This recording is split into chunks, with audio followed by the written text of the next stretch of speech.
So in this video, we're going to take that compression technique and use that to lead our side-to-side 6 and 8 counts. So nice and slowly, I'll show a 6 count.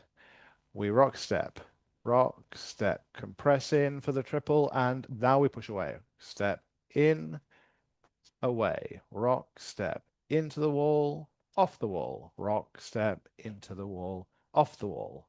If I want to do an 8 count, I have to push myself off the wall for both rock steps.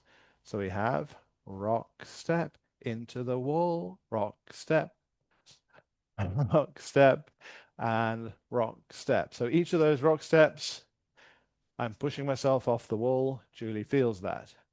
Step now. If I want to go into 6 count, rock, step, and compress, and just do another triple step back. Rock, step, compress, back. Rock, step, compress, rock, step. So that's the 8 count. Rock, step, compress, rock, step, compress, rock, step, compress, and rock, step, triple step, triple step. So this is how we can mix and match using a very, very gentle leading technique.